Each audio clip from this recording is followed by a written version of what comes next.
विधानसभा चुनाव को देखते हुए हर पार्टियां अपना ताकत को झोंक रही हैं। ऐसे चुनावी सरगर्मियां भी बहुत तेज हो गई हैं। ऐसे में रामानुजगंज विधानसभा से समाजवादी पार्टी में नामांकन दाखिल किए ऐसे प्रत्याशी हमारे सामने हैं रामविलास पंडो जी। हमसे बात करेंगे और ये जो प्रत्याशी बनाया गया है रामानुजगंज विधानसभा से मेरे सामने मौजूद है। इनसे हम बात करके जानना चाहेंगे कि आपकी पार्टी के क्या क्या कार्य हैं, आखिर पार्टी आपको वोट क्यों करे। सबसे पहले तो अपना नाम बताइएगा, क्या नाम है आपका? सबसे पहले नमस्कार सर, मेरा नाम है रामविलास पंडो। तो रामविलास पंडो जी, आपने रामानुजगंज विधानसभा क्षेत्र आपको समाजवादी पार्टी ने एक प्रत्याशी बनाया है जी। तो आपकी पार्टी के मूल्य उद्देश्य क्या है? आपको पार्टी आखिर वोट क्यों करे, क्या क्या मुद्दे रहते हैं? जी जी जी हमारी पार्टी का मूल उद्देश्य ये है कि यहाँ छत्तीसगढ़ में कांग्रेस और बीजेपी से जनता बिल्कुल एकदम त्रस्त हो गया है। यहाँ की जनता का सोच बना हुआ है कि अगर बार तीसरे पार्टी को वोट देना है। यहाँ पे बहुत तमाम समस्याएं हैं। समस्या के बारे में अगर मैं कहूँ तो यहाँ पे समझिए 1947 में देश आज़ाद हुआ है, तब से समझिए आज SC ST OBC के लोग जाति प्रमाण पत्र के लिए इतना त्रस्त है कि यहाँ पे जाति प्रमाण पत्र नहीं बन पा रहा है। उसमें सेटलमेंट का रिकॉर्ड मांगा जा रहा है। हमारा कहने का मतलब ये है कि सेटलमेंट का रिकॉर्ड जब भैया मांग ही रहे हो तो कोई भी काम के लिए जब नाम एड्रेस पूरा लिखते हैं तो उसमें जाति क्यों पूछा जाता है? उसमें जाति पूछ के ही लिखा जाता है, उस समय सेटलमेंट तो नहीं खोजा जाता है। जब उस समय जाति प्रमाण पत्र नहीं मांगा जाता है जो है कि है ना, जिसमें कि ऐसे हम कोई भी काम में अगर नाम बताते हैं वहाँ जाति पूछ के लिखते हैं और जाति प्रमाण पत्र जब लोग बनवाने जाते हैं तो वहाँ पे सेटलमेंट का मांगते हैं।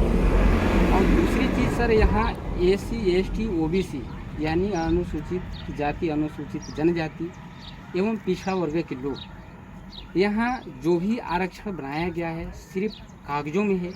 यहाँ लोगों के बीच में ग्राउंड में देखा जाए तो समझिए पूरा यहाँ के लोग आरक्षण को लेकर के तरह तरह के मुद्दे उठा रहे हैं। कितना मीटिंग रैलियाँ हो रही है, लेकिन यहाँ पे बीजेपी का पहले सरकार था, उनको भी दिखाई नहीं दिया। और तत्पश्चात बीजेपी से लोग निराश होकर के कांग्रेस का सरकार लाए, कांग्रेस में भी वही हाल।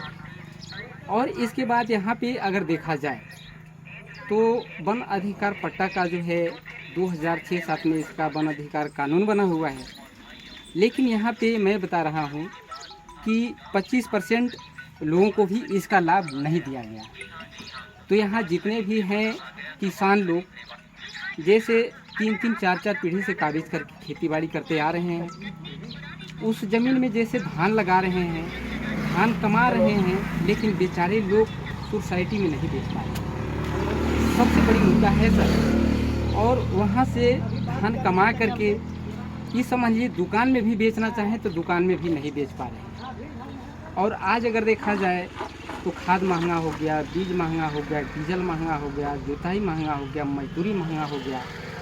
और वो बेचारे खून पसीना करके जो किसान खेती करता है और खेती करने के बाद उसको बेचने के लिए आज़ादी नहीं दिया जा रहा है कांग्रेस और बीजेपी की सरकार में। मेरा सवाल आपसे है, आप चुनाव प्रसार के लिए पब्लिक के बीच में जाते हैं जी, पब्लिक से बात करते हैं, अपनी जी। पार्टी के जानकारी हितकारी कार्याओं को भी जी, बताते जी। हैं, उपलब्ध समझाते भी जी। होंगे। तो आखिरकार पार्टी जब वहाँ पे बोलती है, प्रत्याशी भी वहाँ पे जाता है, तो समस्याएं क्या आती हैं? जनता क्या क्या समस्याएं बताती है? समस्याएं वही बताते हैं, तमाम समस्याएं हैं सर। जैसे मान लेते हैं पहले बीजेपी का सरकार यहाँ पे हुआ करता था, ठीक ना। जो भी किसान अगर मान लेते हैं मोटर जिसे लगाया है पानी पटाने वाला, पानी वाला मोटर, तो ये समझिए जैसे गरीब वर्ग के किसान लोग हैं, यानी कनेक्शन नहीं ले पाए हैं, ठीक ना। ऐसे किसानों का तार समझिए कि उठा करके ले जाते थे बिजली विभाग वाले, मोटर उठा करके ले जाते थे। मजबूरी में समझिए जो कनेक्शन नहीं करवा पाया, अगर एक बल्ब भी अगर लटका के जला रहा है, उसका बल्ब तार सब उतार के ले जाते थे बीजेपी के ज़माना में। इससे मतलब यहाँ की जनता जो है काफ़ी त्रस्त है। आप अगर रामानुजगंज विधानसभा क्षेत्र से जी समाजवादी पार्टी से अगर जीत हासिल करते हैं जी। तो सबसे पहला काम आपका क्या रहेगा? सबसे पहला काम हमारा ये रहेगा, हमारा पार्टी का जो आदेश है, यहाँ पे जातिगत जनगणना करवा करके कुटुंब रजिस्टर तैयार किया जाएगा। कुटुंब रजिस्टर तैयार करवाने के बाद ये समझिए जाति प्रमाण पत्र के लिए, ठीक ना, सेटलमेंट मांग नहीं किया जाएगा, जिससे हमारे यूपी में माननीय मुलायम सिंह यादव जी जो व्यवस्था बनाए हैं सभी जाति का जनगणना करवा करके कुटुंब रजिस्टर तैयार हो जाएगा और वहाँ पे 1 मिनट में जाति प्रमाण पत्र देने का व्यवस्था बनाया जाएगा।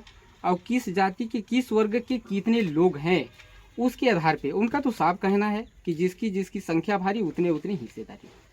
और ईमानदारी से यही होना चाहिए सर। मैं तो ये बोलता हूँ कि मुर्गा कसाई, बकरा कसाई और कसाई गाय का जगत में सबसे बड़ा कसाई जो हक हमारे भाई का। हम जितने भी हैं संविधान के तहत सबके लिए आरक्षण हक हिस्सा बनाया गया है, लेकिन कांग्रेस बीजेपीओं ने जनता के आंख में धूल झोंक करके शासन सत्ता चलाते आ रहे हैं। और कहा जाए इन लोगों के पास कूटनीति, फूट नीति, झूठ नीति, सारे नीतियों से ये लोग परिपूर्ण है।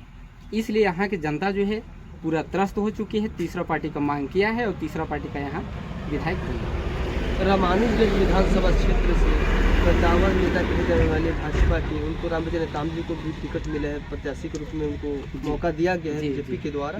वहीं अजय तिर्की को भी कांग्रेस पार्टी के द्वारा मौका दिया गया। आप किस नज़र से देखते हैं? हाँ सर, मैं तो उन लोगों को इस नज़र से देख रहा हूँ। मैं क्या देखूँगा, पूरी जनता देख रही है कि 15 साल बीजेपी सरकार को मौका दिया जनता ने और 5 साल कांग्रेस को भी मौका दिया जनता ने। लेकिन इन लोगों के ज़माने में अगर एक भी जनता बोल दे कि हम खुश हैं, तो हमारे ख्याल से भी एक भी जनता कोई खुश नहीं है। जैसे किसान ज़्यादा करके ग्रामीण क्षेत्र है, वहाँ पे किसान लोग ज़्यादा करके रहते हैं और किसान लोगों का जो है यहाँ पे बिल्कुल दयनीय जीवन है, ठीक ना। दयनीय जीवन होने के नाते किसान लोग त्रस्त हैं और किसान लोगों का विचार बना हुआ है कि हम तीसरा पार्टी को वोट करेंगे। अब तीसरा पार्टी में चाहे जो पूरा शक्ति के साथ है। वहीं बता